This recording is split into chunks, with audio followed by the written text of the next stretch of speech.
The Situation Room with Wolf Blitzer, weekday afternoons at 5 Eastern on CNN. There's no question that if the truth were known that coronary artery disease is a toothless paper tiger that need never exist. And if it does exist, it need never, ever progress.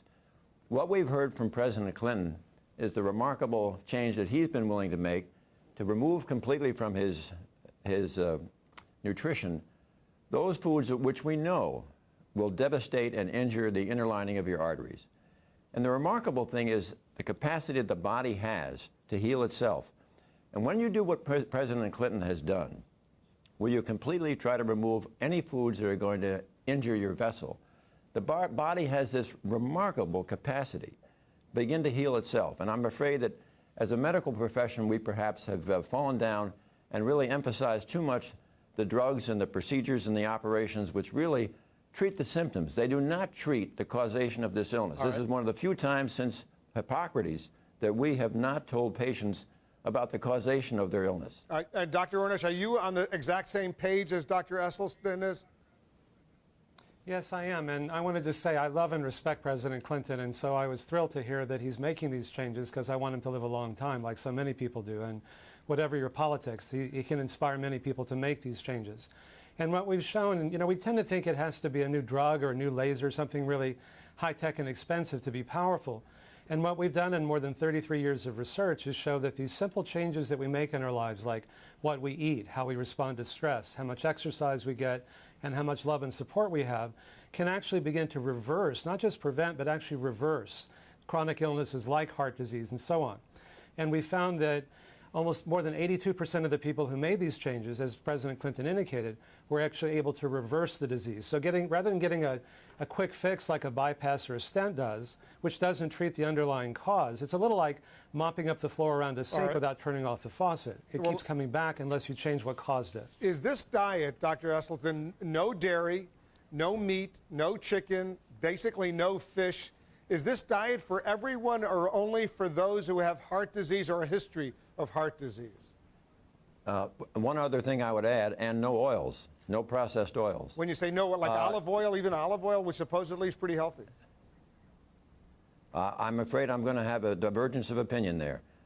Yes, I would include absolutely olive oil, sunflower oil, safflower oil, corn oil, soybean oil. They're out. Now,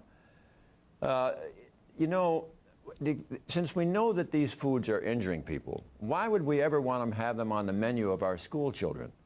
When you question, why wait until people do have heart disease? We know, for instance, that if we do autopsies on our GIs who died in Korea and Vietnam, then roughly 80% of these young GIs will already have gross evidence of coronary disease you can see without a microscope. If we are going to ever make a breakthrough in this epidemic of cardiac disease, we really have to start when it's young. This is pretty important. So you're saying that young kids should not drink milk? Is that what you're saying, Dr. Ornish? No, I'm not. I'm saying that there's a spectrum of choices. And what President Clinton is doing is what you might call the pound of cure. If you're trying to reverse a chronic disease like heart disease, we also show that these same changes can stop or reverse the progression of early prostate cancer, diabetes, high blood pressure, elevated cholesterol. Then you need to make bigger changes. But if you're just trying to lose a few pounds or get your cholesterol down, you can start by making moderate changes. And if that's enough, great. If not, you can do more. What matters most is your overall way of eating and living. So if you indulge yourself one day, eat healthier the next. Dr. Esselstyn, is this the diet that you personally live on?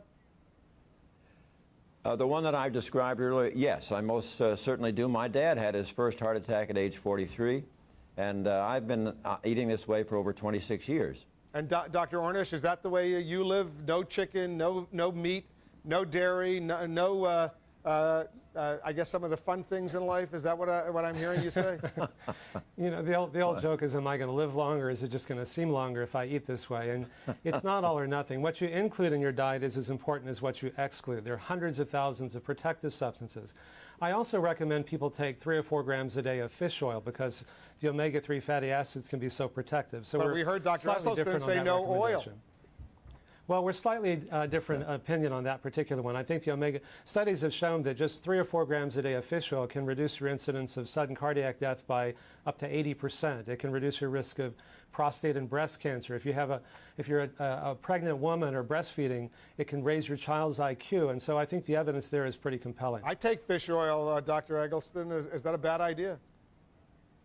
Well, I'm not going to really wrestle with Dean over fish oil. We have so much that is in common, and we're striving together to really make the basic point here really is that by eating these whole foods and getting away from processed foods, getting away from the dairy, anything with a mother, anything with a face, meat, fish, and chicken, it's so incredible how powerful the body can be. And if we're going to have a seismic revolution of health in this country, which is really right at our fingertips, when the major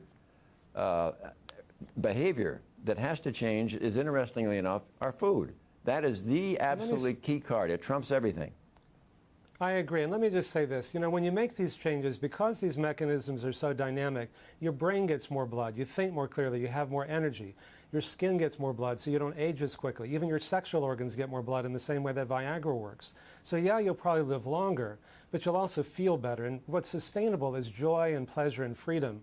And when you make these changes, most people find they feel so much better so quickly. It reframes the reason for change from fear of dying to joy of living, and that's what's sustainable.